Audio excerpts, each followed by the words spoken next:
Common errors important topic है। Agreement with subject यानी subject के साथ किस तरह की हेल्पिंग वर्ब लगनी चाहिए, उसके लिए बहुत ही अच्छी एक्सरसाइज है।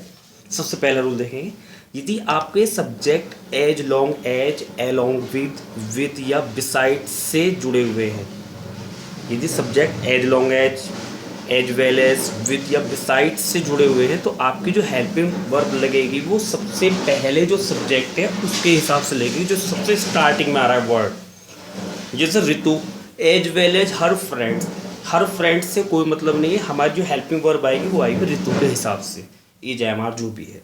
Ritu as well as her friend, Ritu के साथ उसके मित्र, हमें ऋतु से मतलब है। Ram with his friends, Ram अपने मित्रों के साथ, विद हिज फ्रेंड्स तो क्या आएगा, इज, राम से मतलब है।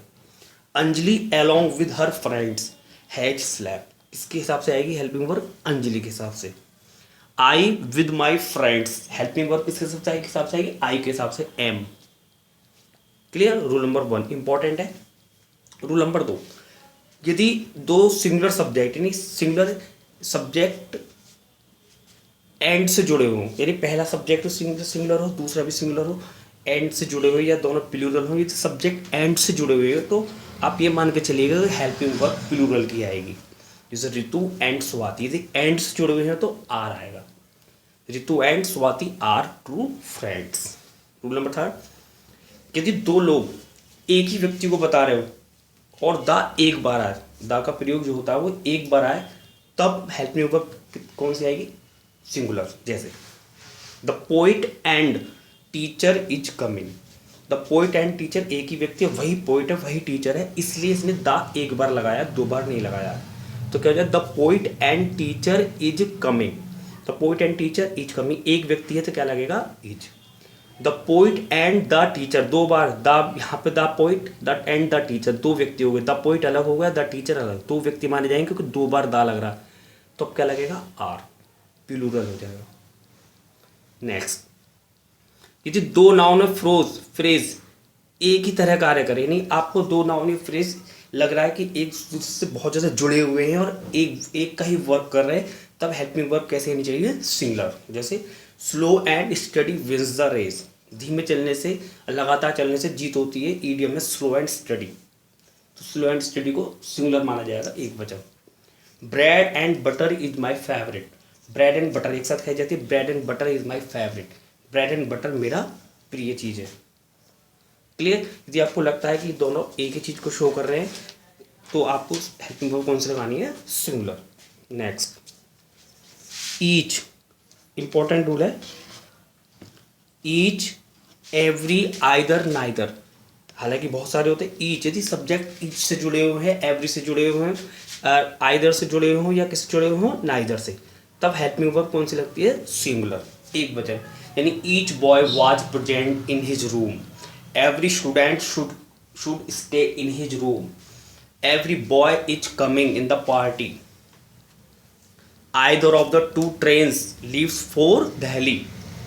क्लियर, यानी आप थोड़ी देर के लिए मान लीजिएगा, ईच एवरी आइदर नाइदर, यदि इनको क्या मानते हैं अंग्रेजी में, सिंगुलर, एक वचन मानते हैं, प्रोनाउन भी एक वचन का आता है और हेल्पिंग वर्ब भी सिंगुलर की आती है। नेक्स्ट, प्लूरल नाउन एक निश्चित समय, रकम, ना, मात्रा या दूरी को बताए, यानी कोई क्वांटिटी बताए, और तो तब किसका प्रयोग होता है, सिंगुलर। जैसे 60 miles is a long distance, 60 मील की दूरी एक लंबी दूरी है।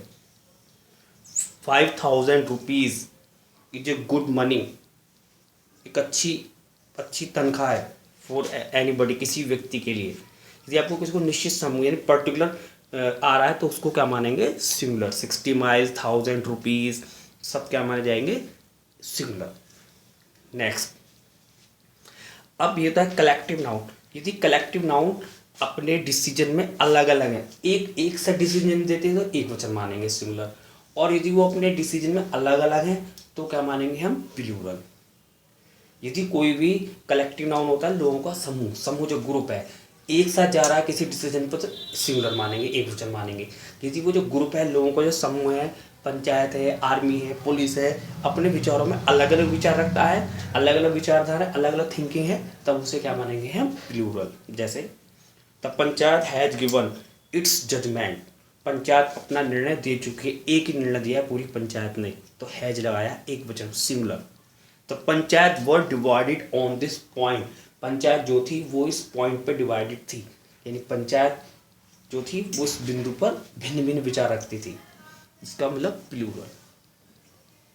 द जूरी, जूरी तो है, jury gave its decision, jury ने अपना निर्णय दिया। The jury were against this decision, यानी कुछ लोग इसके विरुद्ध थे, अलग अलग विचार थे। नेक्स्ट रूल, यदि सब्जेक्ट आइदर और, नाइदर नॉर, और, not only, but also say जुड़े हुए हो तो वर्ब किसके हिसाब से आएगी, टेंस। तो वर्ब हमेशा जो बाद में सब्जेक्ट आ रहा है, आइदर और, दो सब्जेक्ट होते हैं, आइदर ही नॉर ही, तो जो सब्जेक्ट है वो बाद वाले सब्जेक्ट के हिसाब से आएगी हेल्पिंग वर्ब। एक रूल तो ये है, ये इसमें एक रूल ऐड हो जाता है, यदि आइदर और, नाइदर नॉर में दो सब्जेक्ट हो, एक सिंगुलर हो एक प्लूरल हो, तो आप प्लूरल को बाद में लगाएंगे और हेल्पिंग वर्ब किसके हिसाब से लगाएंगे, बाद वाले के हिसाब से, प्लूरल के हिसाब से। क्लियर, दोबारा से देखेंगे, आइदर सी और हर फ्रेंड्स, आइदर सी और हर फ्रेंड, हेल्पिंग वर्ब किसके हिसाब से आएगी, हर फ्रेंड्स के हिसाब से है। Neither we nor Alka, helping verb किसके हिसाब से आएगी, अलका के हिसाब से, was present. Not only Ram but also Sohan, helping verb किसके हिसाब से आएगी, सोहन के हिसाब से। इंपॉर्टेंट रूल है, बहुत ज़्यादा आता है। नेक्स्ट, इसके बाद देखेंगे क्या है, यदि सब्जेक्ट आइदर और, नाइदर नॉर, और यदि सिंगुलर प्लूरल से जुड़े हों तो हेल्पिंग वर्ब किस हिसाब से आती है, प्लूरल के हिसाब से, यानी बाद वाले उसे बाद में रखते हैं और हेल्पिंग वर्ब प्लूरल के हिसाब से। आइदर सी और her parents have gone. Next, relative pronoun को जानते होंगे, हु मीन्स जो कि, हुम माने जिसको, हुज मीन्स जिसका, दैट और विच निर्जीव के लिए, नॉन लिविंग थिंग के लिए, हु, हुम, हुज लिविंग के लिए आता है, और that which non living thing के लिए आता है। ये होते हैं रिलेटिव प्रोनाउन। इसके लिए इंपॉर्टेंट, ये रिलेटिव प्रोनाउन से पहले जो वर्ड आता है हेल्पिंग वर्ब उसी के हिसाब से आती है। इन रिलेटिव प्रोनाउन से पहले जो वर्ड आता है, जैसे आई है, जिनके लिए यूज हुए हेल्पिंग वर्ब इसी वर्ड के हिसाब से आएगी। It is I who am your friend, अब हु के बाद इज लगाएं, एम लगाएं, आर लगाएं, कोई समझ में नहीं आ रहा, हु से पहले क्या है, आई, तो हेल्पिंग वर्ब आई के हिसाब से, who am your friends. It was you who, अब हु वर स्टैंडिंग देयर, ये आपको समझनी पड़ेंगे। नेक्स्ट, कल्पना के लिए, जो पूरी कल्पना हो रही हो तो प्रेजेंट का टेंस है तो वर लगता है, और पास्ट का टेंस तो हैड बी। आई विश, काश, आई वर ए टाइगर, काश में एक चीता होता, कल्पना है, आई के साथ क्या लग जाएगा, वर। वर ही ए किंग, काश वह एक राजा होता। I wished that I had been a prince, wished past का जा रहा है टेंस, तो वर भी लगा सकते हैं, लेकिन वर नहीं लगाएंगे, वर के स्थान पर क्या हो जाएगा, हैड बीन। यानी कल्पना के लिए आपको टेंस प्रेजेंट का लग रहा है तो वर, और पास्ट का लग रहा है तो आपको हैड बीन। नेक्स्ट देखेंगे क्या, स्केल्स, देखिए जो इंग्लिश में क्या है, जिनमें दो चीज़ों से, स्केल से तराजू, दो पल्ले होते हैं, स्पेक्टिकल चश्मा होता है, दो डंडियाँ होती हैं, सीजर्स, कैंची, ट्राउजर्स, सॉक्स, ड्रॉयर्स, टंग्स, इन सबको इंग्लिश में प्लूरल मानते हैं, प्लूरल। क्या मानते हैं इनको, प्लूरल, क्योंकि इनमें दो चीज़ों से मिलकर बने। क्लियर, और इसमें एस ए एस को हटा भी नहीं सकते, एस एस रहता ही रहता है, इसमें लिख रहा है plural, S A S cross लग रहा है। Your trousers are, her spectacles are, she has a pair of scales. Clear. Next, pupil लोग, कैटल पशुओं का समूह, मैनकाइंड जेंट्री, फॉल्क आम जनता, पॉलिट्री वर्मिन। इसको क्या है आपको याद करना पड़ेगा, इन सबको इंग्लिश में इनके साथ हमेशा क्या लगती है, प्लूरल, प्लूरल मानते हैं, बहुवचन मानते हैं प्लूरल, और इनमें एस या ई एस नहीं लगता है। रिपीट, प्यूपिल लोग, कैटल पशुओं का समूह, मैनकाइंड जेंट्री, फॉल्क आम जनता, पॉलिट्री वर्मिन अनाज का कीड़ा, इन सबको इंग्लिश में प्लूरल मानते हैं, इनके बाद एस या ई एस नहीं लगाते हैं। जैसे द कैटल आर ग्रेजिंग, पशु चल रहे हैं, the people of India are gentle. Next, committee jury panch, audience, team, police, army, family, ministry, majority, बहुमत। यदि ये लोग समूह में कोई निर्णय देते हैं, एक डिसीजन पर है, तो हेल्पिंग वर्ब सिंगुलर मानी जाएगी। यदि ये विभाजित है, अपने अपने अलग अलग डिसीजन दे रहे हैं, तो प्लूरल माने जाएंगे। जैसे the committee was one on this point, पूरी कमेटी इस पॉइंट पर एक ही मत थी, वाज आएगा। The committee were divide on this point, committee इस बिंदु पर पूर्ण विभाजित थी, प्लूरल माना जाएगा। The police is running after the robbers, police is running after, पूरी की पुलिस जो आर्मी है वो एक ही रॉबर्स के पीछे भाग रही है, एक ही विचारधारा से, it means is. Clear. Next, dear, dear means होता है हिरन, शीप भेड़, hare fish, poor rich swine. इनमें एस या ई एस नहीं लगा सकते हैं, लेकिन आपका दिल, आपको टेंस पढ़ के पता चलेगा सिंगुलर इज लगाना है या क्या लगाना है, are. Dear, sheep, hare, fish, poor, rich, swine, इनमें कभी भी एस या ई एस ना लगाएं, लेकिन टेंस पढ़ के पता चलेगा इज लगाना है या आर लगाना है। This is a deer, these are two deer, the sheep is in the field, the sheep are in the field. Next, scenery, advice, condition apply, इन मतलब अलग भी रूल होगा इसका एक और। Scenery, advice, information, furniture, poetry, machinery, bread, mischief, luggage, jewellery, percentage. इनके साथ क्या लिख रहा है, वन, वन का मतलब सिंगुलर, इन्हें क्या मानते हैं, सिंगुलर, एक वचन। और इनमें देखिए क्या लिख रहा है, एस या एस नहीं लगाते, क्रॉस लग रहा है। जैसे सीनरी, एडवाइस, इंफॉर्मेशंस नहीं होगा, फर्नीचर्स नहीं होगा, कुछ केसेस में आ सकता है, वो अलग से बताने पड़ेंगे इस रूल को आपको।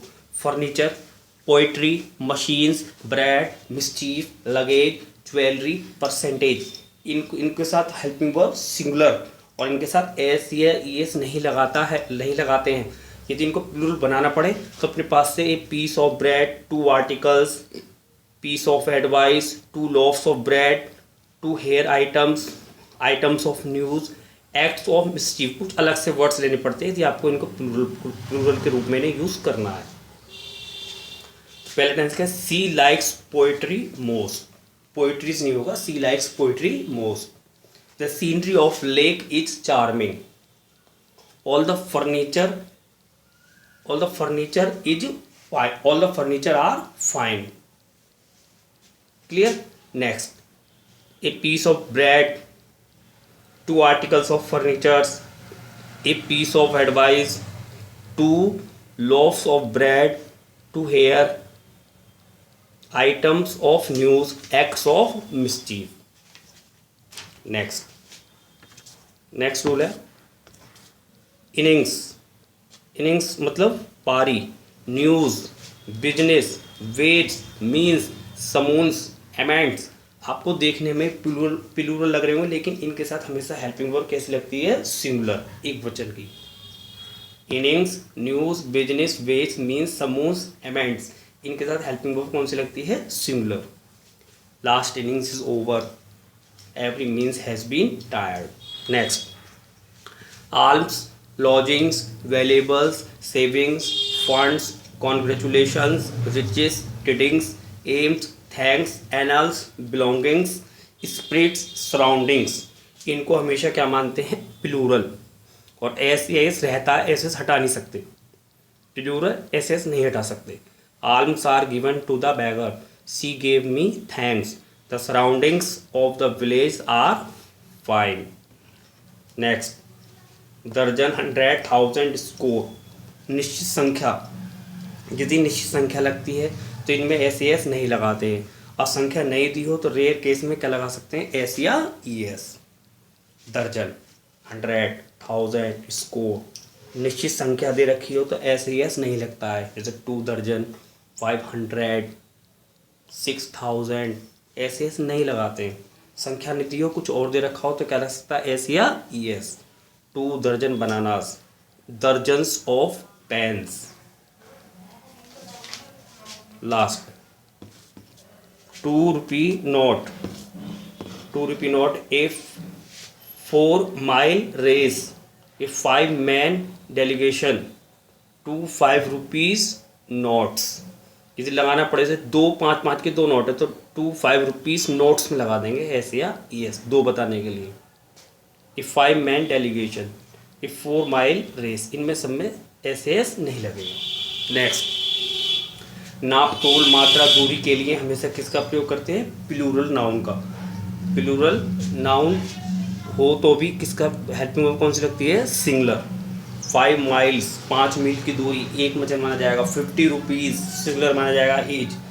5 लीटर्स ऑफ मिल्क क्या माना जाएगा? एक वचन, singular. Last rule, gold, silver, milk, oil जानते होंगे मैटेरियल नाउन है। और ये कुछ wheat, sympathy, honesty, knowledge, love, hope abstract noun है। Mumps, rickets, measles, statics, maths subject के नाम है। बिलियर्ड्स गेम का नाम है। टाइम्स ऑफ इंडिया, इन वर्ड्स के साथ हमेशा क्या लगती है? Singular verb. ये इंपॉर्टेंट एक्सरसाइज है। ये एग्रीमेंट विद सब्जेक्ट यानी किस सब्जेक्ट के साथ क्या लगता है, आप इसको अच्छे से पढ़ के देखिएगा और वीडियो अच्छी लगी हो तो शेयर कीजिएगा।